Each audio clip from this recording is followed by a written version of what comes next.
प्रभु, एक बात मैं समझ नहीं पाया कि माँ काली की सेविका होते ही योगिनी एक दैत्य की सहायता क्यों कर रही थी?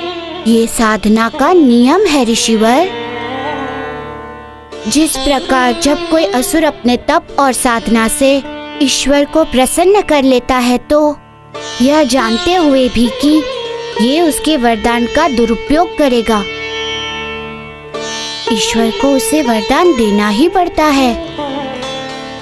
ठीक उसी प्रकार ब्रह्म दैत्य ने भी योगिनी को अपनी साधना से प्रसन्न कर लिया था।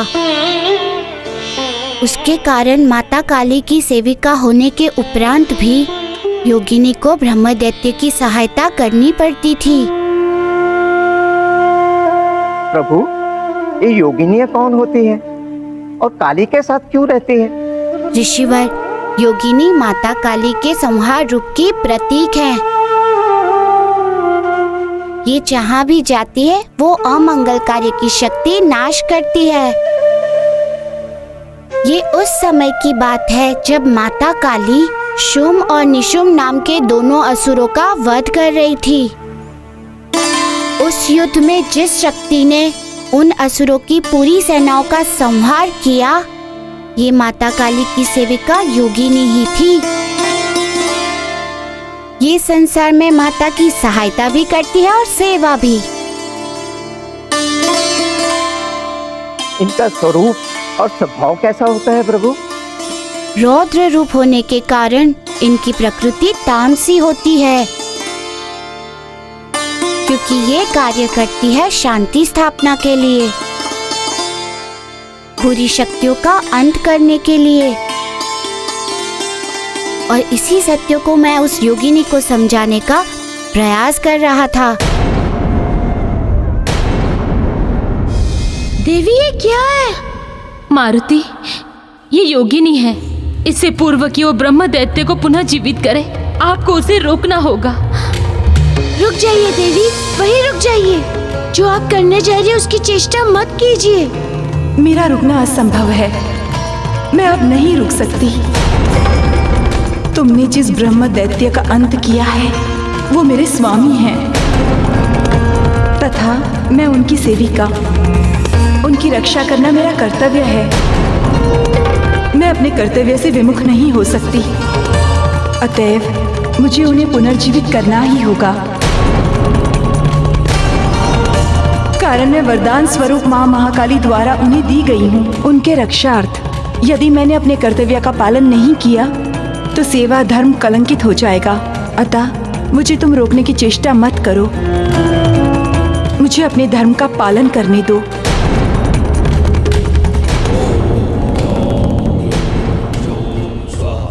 माता, मैं आपको आदेश नहीं दे रहा हूँ, आपसे याचना कर रहा हूँ। आप मेरी बात समझने का प्रयत्न कीजिए।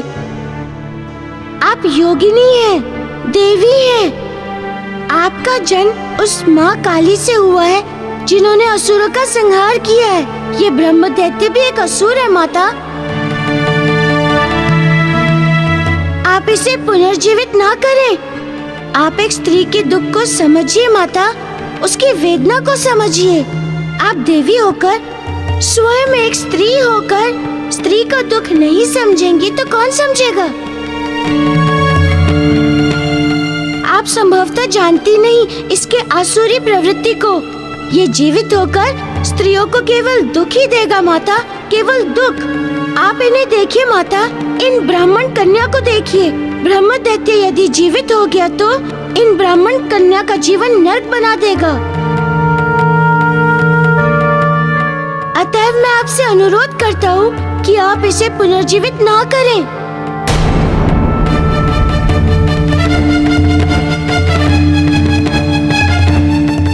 ब्रह्म दैत्य को जीवित करके मुझे भी प्रसन्नता नहीं होगी, कदापि नहीं होगी। परंतु क्या करूं? इसकी सेवा, इसकी रक्षा मेरा कर्तव्य है, मेरा धर्म है। मैं इसके बंधन से बंधी हुई हूँ। आप में तो शक्ति है माता, क्यों नहीं हो जाती इसके बंधन से मुक्त? नहीं हो सकती, अपनी इच्छा से मुक्त नहीं हो सकती। तब कैसे होंगी? इसके बंधन से मुक्त होने के मेरे दो ही मार्ग हैं। प्रथम महाकाली स्वयं मुझे मुक्त करें अथवा यह ब्रह्म दैत्य मुझे मुक्त कर दे। एवं मैं जब तक मुक्त नहीं होती, मुझे इस ब्रह्म दैत्य हेतु वो समस्त कार्य करने होंगे जो इसके रक्षार्थ मन अनुकूल है। अन्य कोई मार्ग नहीं है? नहीं। अतएव मैं चंद्रवेग यक्षिणी के समीप जा रही हूँ। उनसे रसायन प्राप्त करके उस दिव्य रसायन से ब्रह्म दैत्य के शरीर को पुनः जोड़कर उसे पुनर्जीवित करूंगी। ऐसा करके आप अनर्थ करेंगी। अनर्थ के अतिरिक्त और कुछ भी नहीं। क्या करूं हनुमान, कोई विकल्प नहीं है मेरे समक्ष।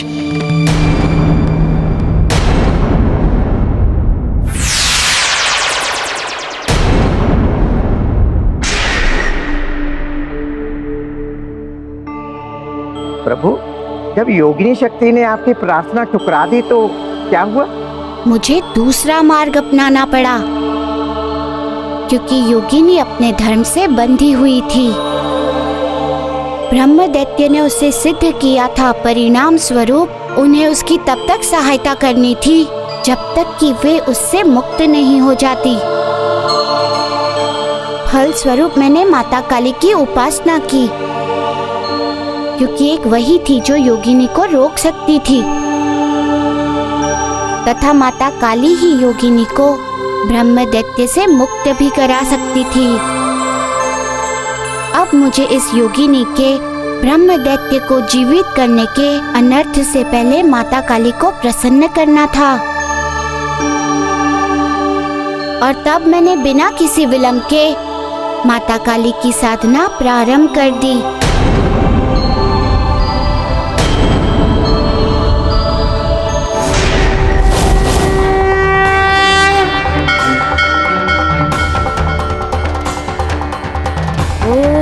जयंती मंगला काली भद्रकाली कपालिनी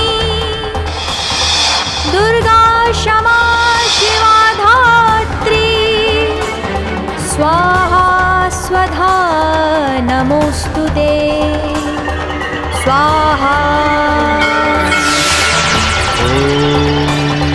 जयंती मंगला काली भद्रकाली कपालिनी दुर्गा क्षमा शिवा स्वाहा स्वधा नमो स्वाहा।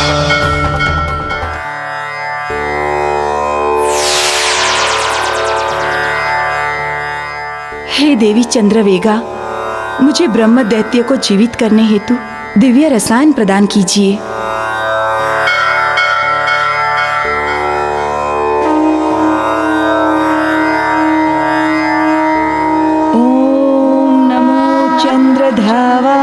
चंद्रवेगा नमो नमः।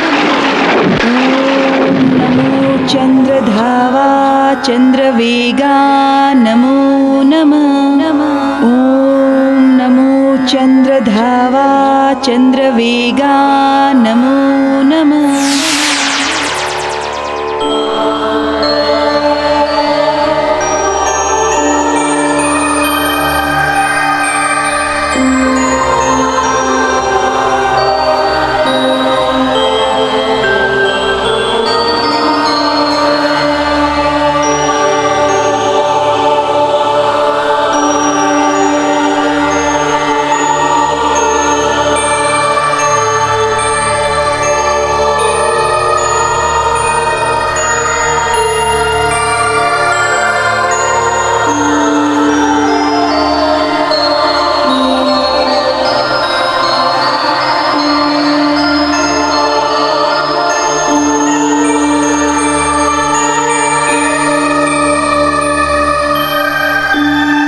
कल्याण हो।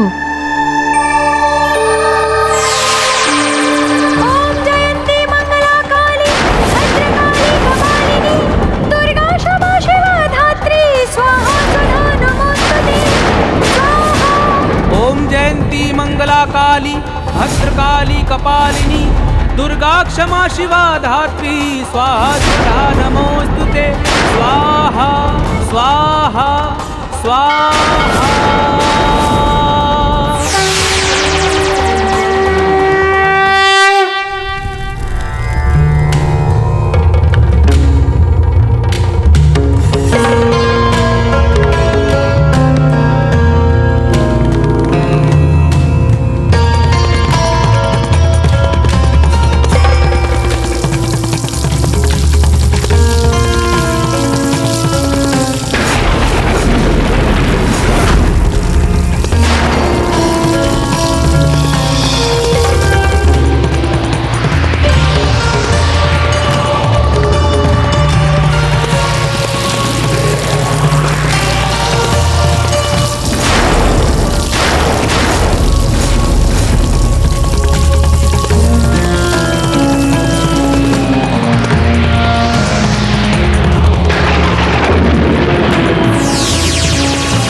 जयन्ती मंगला काली भद्रकाली कपालिनी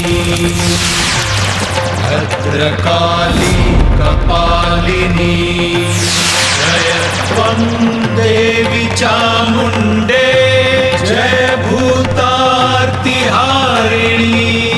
जय भूतार्तिहारिणी जय सर्वगते देवी जय सर्वगते देवी कालरात्रि नमोस्तुते चामुण्डाय नमोस्तुते चामुण्डाय नमोस्तुते। हे मारुति, आप धन्य हैं।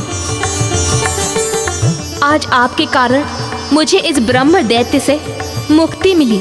आपका कोटि कोटि धन्यवाद।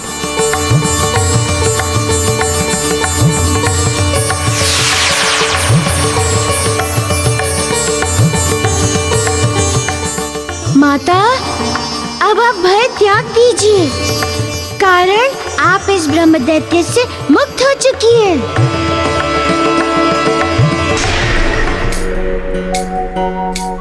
प्रभु, उस ब्रह्म दैत्य का अंत सदा के लिए हुआ या?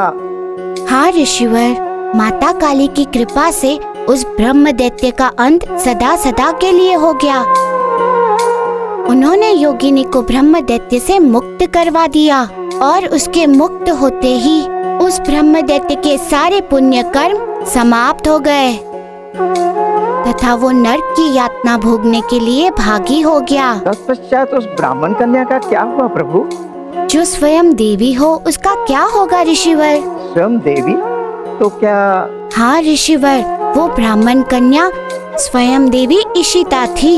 इस सत्य को जानते हुए भी मैंने उन परिस्थितियों को प्रकट नहीं होने दिया तथा अनिभिघ्न बना हुआ मैं उन्हें उनके निवास तक छोड़ने गया, मानो जब कोई किसी साधारण स्त्री को छोड़ने जाता हो।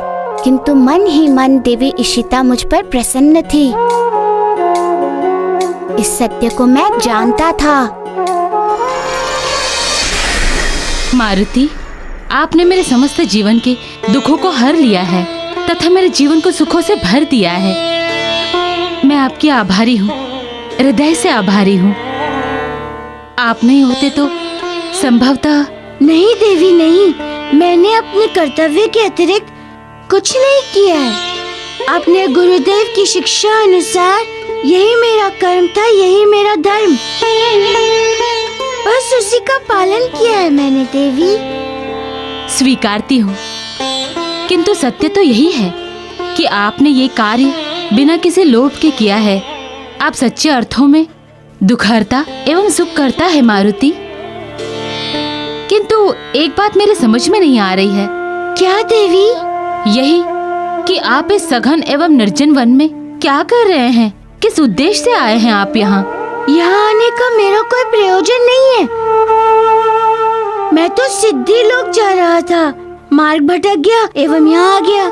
सदमार्ग पर चलने वाला आप जैसा मनुष्य मार्ग से कभी भटक नहीं सकता। आप सही मार्ग पर है मारुति। क्या? हाँ, यही मार्ग सिद्धलोक जाता है। इसी मार्ग पर आप अग्रसर होते जाइए। धन्यवाद देवी। सही मार्ग एवं उचित दिशा का ज्ञान देने हेतु आपका बहुत बहुत धन्यवाद। मुझे जाने की आज्ञा दें, विलंब अधिक हो गया है।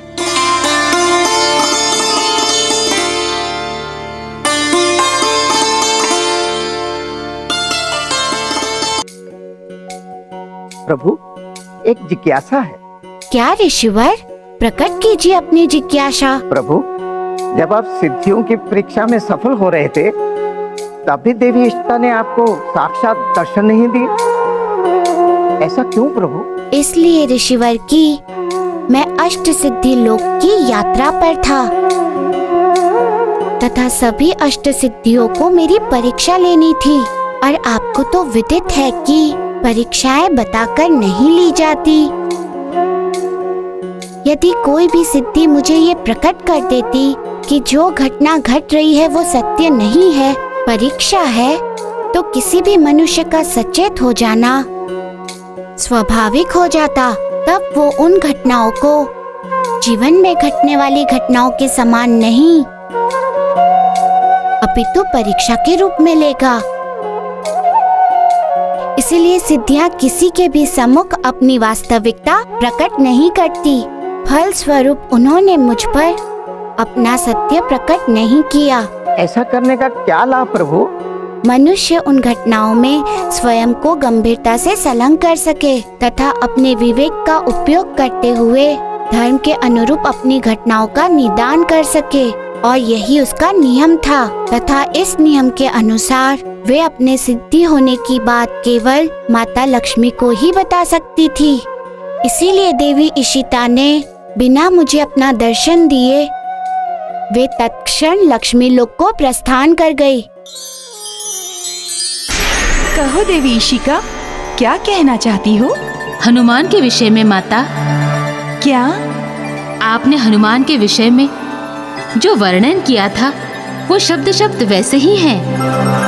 वास्तव में उनके समान इस संसार में कोई भी नहीं है, एवं संभवतः न होगा।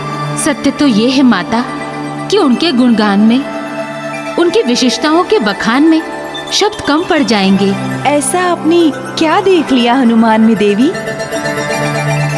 वो सच्चे अर्थों में दुखहर्ता एवं सुख करता है माता। उनके हेतु संसार में सर्वोपरि दूसरों की समस्या, दूसरों का कष्ट एवं दूसरों का दुख है माता। मैंने हनुमान की कठोर से कठोर एवं कठिन से कठिनतम परीक्षा ली, किंतु परीक्षा के मार्ग में उत्पन्न बाधाओं से वो तनिक भी विचलित नहीं हुए माता। धर्म के पालन हेतु उस बालक ने अपने जीवन की भी चिंता नहीं की माता, तनिक भी नहीं। अभूतपूर्व है माता, अभूतपूर्व है वो। मैंने तो पूर्व ही कहा था देवी कि उनके जैसा धर्मनिष्ठ एवं कर्तव्यपरायण जगत में कोई दूसरा नहीं है। सत्य माता, आपका कथन ध्रुव सत्य है। यदि उनमें ये गुण नहीं होते तो वो कदापि मुझे सिद्ध नहीं कर पाते। अर्थात उन्होंने मुझे साथ लिया है माते। अब मैं सदैव उनके साथ रहूंगी तथा मेरे द्वारा वो संसार में किसी का भी दुख हर सकते हैं एवं उसे सुख प्रदान कर सकते हैं माता। आपके मुख से हनुमान के विषय में सुनकर अति प्रसन्नता हो रही है देवी। आप उन पर सदा सहाय रहें, मेरी यही मनोकामना है। आपका मनोरथ सिद्ध होगा माता। संसार में हनुमान दुखहर्ता एवं सुखकर्ता के नाम से प्रसिद्ध होंगे तथा मुझे पूर्ण विश्वास है कि जिस प्रकार उन्होंने मुझे सिद्ध कर लिया है उसी प्रकार वो अन्य सिद्धियों को भी साध लेंगे। देवी इशिता, हनुमान के मार्ग में अभी अनेकों विकट कठिनाइयां हैं। संपूर्ण अष्ट सिद्धियों को प्राप्त करना दुष्कर एवं असंभव समान है देवी। माता, आप उन्हें आशीर्वाद दें कि वो अष्ट सिद्धियों की प्राप्ति में विफल ना हो। मेरा आशीर्वाद सदैव उनके साथ है।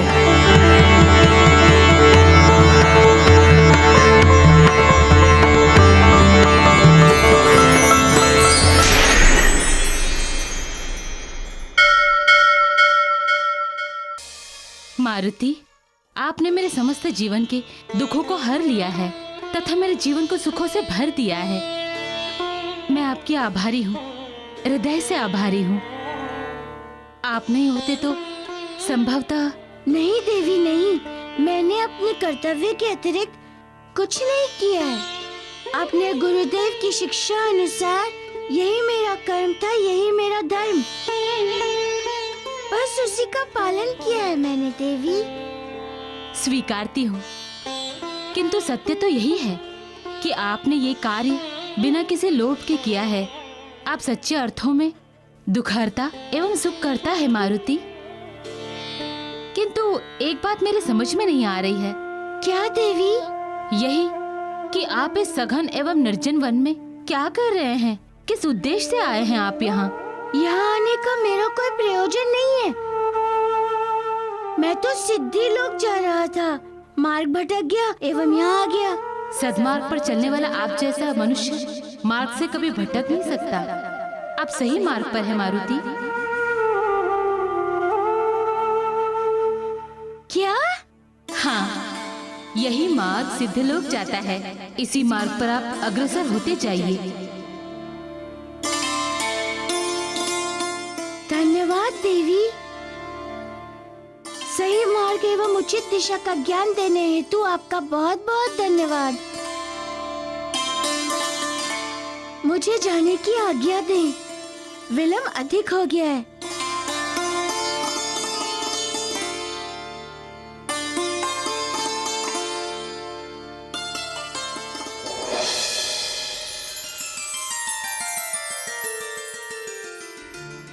प्रभु, आप सचमुच दुख हरता और सुख करता है। इस पावन कथा से मेरा हृदय शांत हो रहा है। ऐसा बोध हो रहा है मेरे अंतस में जो पाप की ज्वाला जल रही थी धीरे धीरे शांत हो रही है। अष्ट सिद्धि की कथा का यही तो पुण्य फल है ऋषिवर। तथा ऐसी अनुभूति इस सत्य का शुभ संकेत है कि आपके पाप नष्ट हो रहे हैं।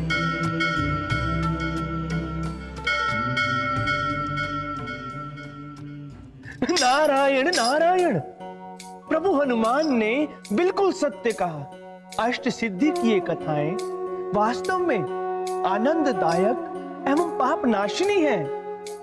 ने सत्य कहा देवर्षि। इन कथाओं के श्रवण मात्र से चित्त शांत एवं पवित्र हो गया।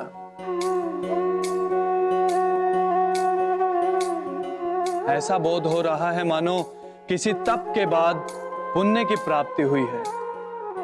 किंतु देवर्षि, एक बात समझ में नहीं आई। क्या देव? यही कि जिस पाप के नाश के लिए ऋषि मुनि सदियों तपस्या करते हैं, उस पाप के नाश का केवल कथा श्रवण मात्र से कैसे संभव है? नारायण नारायण, देवों ही शब्दों की महिमा है और शब्दों में अद्भुत शक्ति होती है। और उस पर जब शब्द पवित्र हो तो उनकी शक्ति एवं सामर्थ्य का तो पूछिए ही मत। मंत्रों का निर्माण भी तो शब्दों से हुआ है और मंत्रों में देवों की शक्ति वास करती है। उदाहरणार्थ ओम नमः शिवाय, यह है तो केवल एकमात्र शब्द ही, किंतु ओम शब्द में संपूर्ण ब्रह्मांड का पुण्य वास करता है। जिस प्रकार मंत्रों के जाप से पुण्य की प्राप्ति होती है, ठीक उसी प्रकार शब्दों से संकलित इन पवित्र कथाओं के श्रवण मात्र से पाप का नाश हो जाता है। और उस पर जब कथा सुनाने वाले स्वयं महाप्रभु हनुमान हो तो पुण्य लाभ प्राप्त होना निश्चित ही है। नारायण नारायण। ऋषिवर, इशिता सिद्धि की कथा यहीं पूर्ण होती है। ये कथा स्त्रियों की रक्षा एवं सम्मान करने की शिक्षा देती है। साथ ही इस कथा के श्रवण से स्त्री दोष से जुड़े हुए पाप का नाश होता है। स्त्री का अहित करने से लगा स्त्री दोष एक ऐसा पाप है ऋषिवर, जिसका प्रायश्चित किसी भी प्रकार किसी भी विधि से नहीं किया जा सकता। किंतु इस कथा में वो शक्ति है कि इसके श्रवण से उस पाप का भी नाश हो जाता है। और इस प्रकार इस कथा का श्रवण समय भी समाप्त होता है। कल प्रातःकाल ब्रह्म मुहूर्त में मैं आपको अनिमा सिद्धि की कथा सुनाऊंगा। हे प्रभु,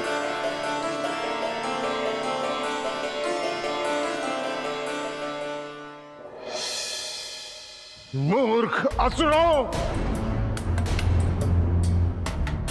आज फिर तुम लोग असफल होकर वापस लौटे। एक बार पुनः तुमने शुक्राचार्य के मस्तक को लज्जा से झुका दिया। उसकी ग्रीवा में विजय हार डालने के स्थान पर तुमने असफलता, हताशा और पराजय का हार डाल दिया।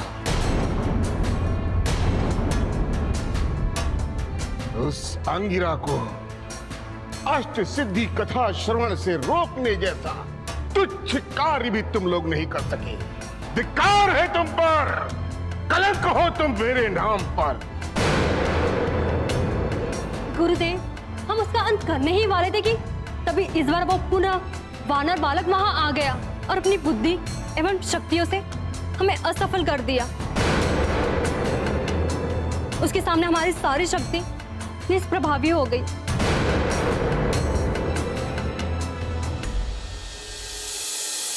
तुम्हारी शक्तियां निष्प्रभावी हो सकती हैं, परंतु मत भूलो कि तुम्हारे साथ मेरी शक्तियां भी थी। वो भला मेरी शक्तियों को कैसे निष्फल कर सकता है? कायर हो तुम लोग, कायर।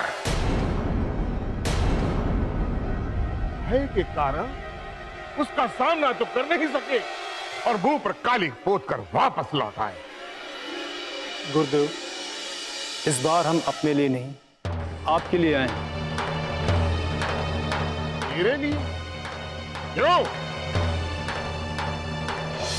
जाओ, जाके कह दो अपने गुरु शुक्राचार्य से कि अब यदि वो धर्म के मार्ग में बाधा बने तो उसका उन्हें उचित दंड मिलेगा।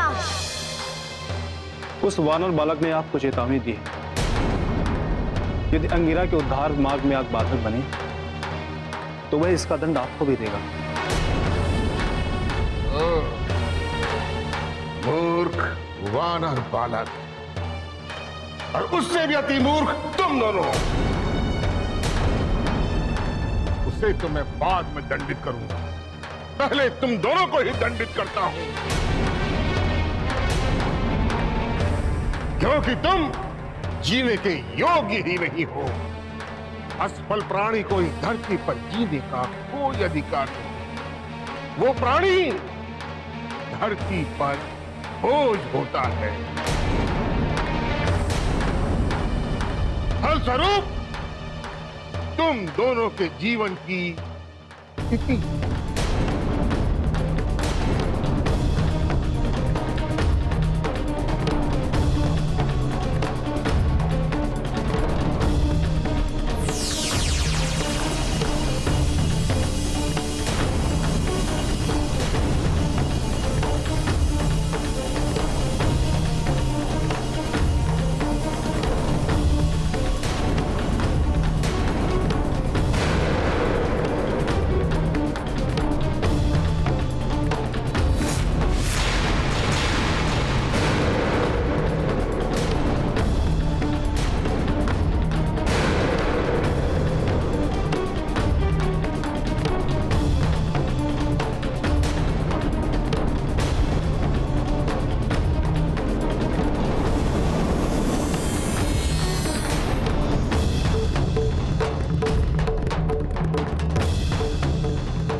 इस संसार में ऐसा कोई नहीं जो मुझे परास्त कर सकता, न ही दंडित कर सकता है।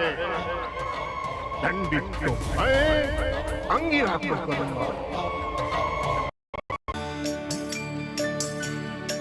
ऋषिवर, मुझे प्रसन्नता है कि आप मन, वचन एवं कर्म से पूर्ण संकल्प के साथ अष्ट सिद्धि की कथा का श्रवण कर रहे हैं। कथा श्रवण की आपकी लगन एवं श्रद्धा आपको अवश्य पाप मुक्त करेगी तथा सप्त ऋषि में आपको वही स्थान दिलाएगी जो आपको पहले प्राप्त था। प्रभु, ये सब आप ही की कृपा है तथा अष्ट सिद्धि कथा की महिमा का फल है। मैं सौभाग्यशाली हूँ कि आपके मुख से मुझे ये कथा सुनने को मिल रही है। आज आप कौन सी कथा सुनाएंगे प्रभु? आज मैं आपको अनीमा सिद्धि की कथा सुनाऊंगा ऋषिवर। इस कथा का नियतार्थ है कि हमें निस्वार्थ भाव से सबकी सहायता करनी चाहिए तथा प्राण देकर भी अपने वचनों की रक्षा करनी चाहिए।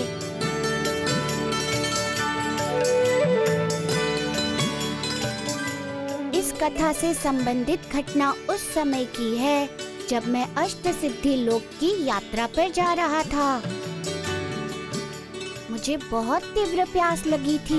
प्यास तृप्त करने के लिए मैं नदी के किनारे चला गया तथा जल पीने लगा कि तभी मुझे एक स्त्री के कंदन का स्वर सुनाई दिया।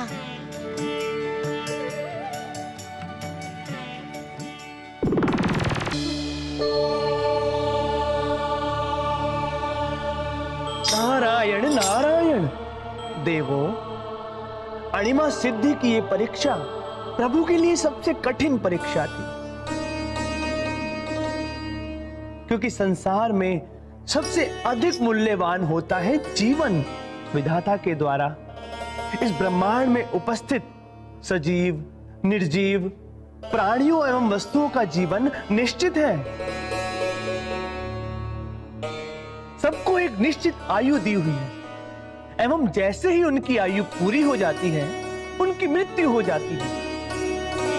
अर्थात जीवन और मृत्यु दोनों ही निश्चित है देवर्षि।